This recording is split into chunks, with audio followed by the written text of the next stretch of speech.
ஒரு ஊர்ல ஒரு அப்பாவும் ஒரு மகனும் இருந்தாங்க. அந்த அப்பா ஒரு தொழிலதிபர். அவரை பொறுத்த வரைக்கும் நேரம் அப்படிங்கிறது ரொம்பவே முக்கியமானது.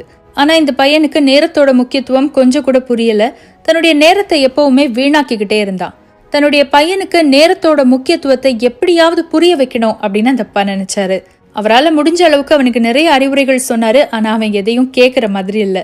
அதனால இவனுக்கு இதை புரிய வைக்கணும்னா நம்ம ஒரு யுக்தியை தான் கையாளணும் அப்படின்னு அவர் முடிவு செய்தாரு. ஒரு நாள் அதனால அந்த அப்பா அந்த பையனை தன்னோட கார்ல உட்காத்தி வச்சுக்கிட்டு ஒரு பார்க்குக்கு கூட்டிட்டு போனாரு. அந்த பார்க்ல எப்பவுமே நிறைய பேர் உட்கார்ந்து பிச்சை எடுத்துட்டு இருப்பாங்க. இந்த அப்பா அங்க உட்கார்ந்துட்டு இருந்த 3 பிச்சைக்காரர்களை கூப்பிட்டு ஆளாளுக்கு ஒரு கட்டு பணத்தை கொடுத்தாரு. நம்ம கேட்டா ₹1 கூட கொடுக்க மாட்டாரு. இப்ப இவ்ளோ பணத்தை வாரி வழங்குறாரே அப்படின்னு நினைச்சுக்கிட்டா அந்த பையன். அந்த அப்பாவுக்கு அந்த பையன் முகத்தை பார்த்தாலே அவன் என்ன நினைக்கிறான் அப்படின்னு புரிஞ்சுது. ஆனாலும் அவர் அவனுக்கு எந்த பதிலும் சொல்லல. அப்படியே அவனை கூப்பிட்டுட்டு தன்னுடைய வீட்டுக்கு போயிட்டாரு. நாட்கள் நகர்ந்தது.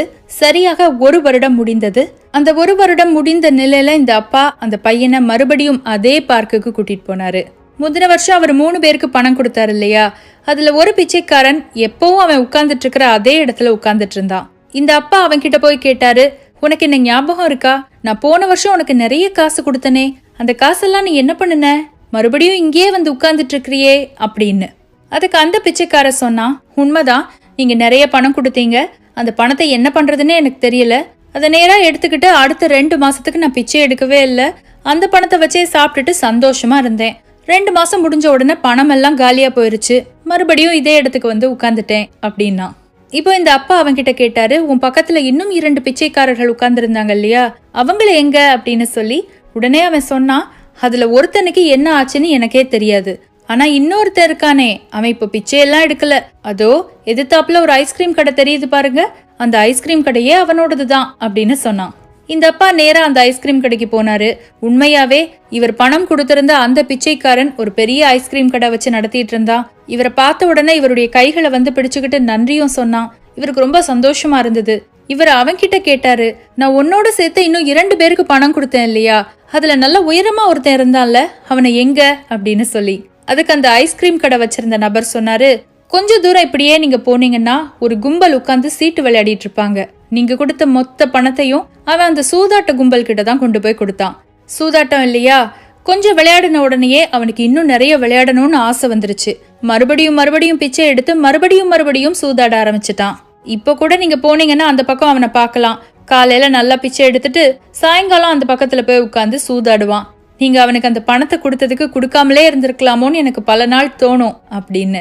இப்போ அந்த அப்பா தன்னுடைய மகனை பக்கத்துல கூப்பிட்டு வச்சுக்கிட்டு அவனுடைய தோல்ல கை போட்டுட்டு சொன்னாரு, நான் இந்த 3 பேருக்கும் ஒரே நாள் ஒரே அளவு பணத்தை தான் கொடுத்தேன். அதுல ஒருத்தன் அந்த பணத்தை வச்சு என்ன பண்ணணும்னு கூட தெரியாம போன வருஷம் நம்ம என்ன நிலைமையில பார்த்தோமோ அதே நிலைமையில தான் இன்னும் இருக்கான். இன்னொருத்தன் அதே பணத்தால சூதாட்டத்துக்கு அடிமையாகி தான் ஏற்கனவே இருந்ததை விட மோசமான ஒரு நிலைமையில இருக்கான். ஒரே ஒருத்தன் மட்டும்தான் அதை மிக சரியாக பயன்படுத்திட்டு எல்லாருமே பாராட்டுற அளவுக்கு உயர்ந்திருக்கான். அதுக்கு காரணம் என்னன்னா, நான் கொடுத்த பணத்தை அவன் வெறும் பணமா மட்டும் பார்க்கல, முதலீடா பார்த்தான். அவன் அந்த பணத்தை முதலீடா பார்த்ததுனாலதான் அந்த பணம் அவனுக்கு ஒரு எதிர்காலத்தையே கொடுத்திருக்கு. இந்த பணத்தெல்லாம் ஒரு பக்கம் வச்சிரு.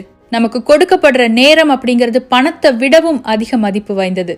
நம்ம நினைச்சா நம்முடைய நேரத்தை மொத்தமா வீணாக்கவும் முடியும். அந்த நேரத்தையும் வீணாக்கி நம்ம ஆரோக்கியத்தையும் சேர்த்து கெடுத்துக்கவும் முடியும்.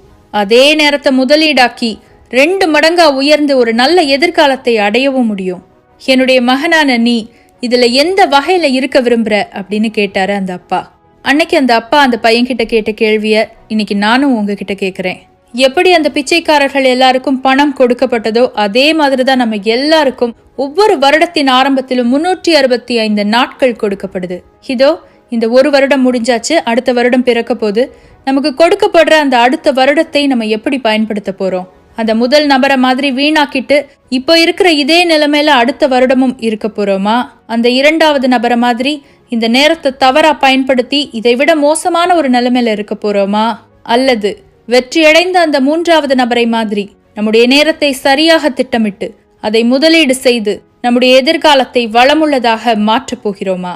என்னுடைய நேரத்தை நான் சரியா பயன்படுத்தணும்னு மட்டும்தான் நினைப்பேன். நீங்க எல்லாரும் கூட அதே மாதிரி உங்க நேரத்தை மிக சரியாக பயன்படுத்தி முன்னேறணுங்கிறது தான் என்னுடைய விருப்பமும்.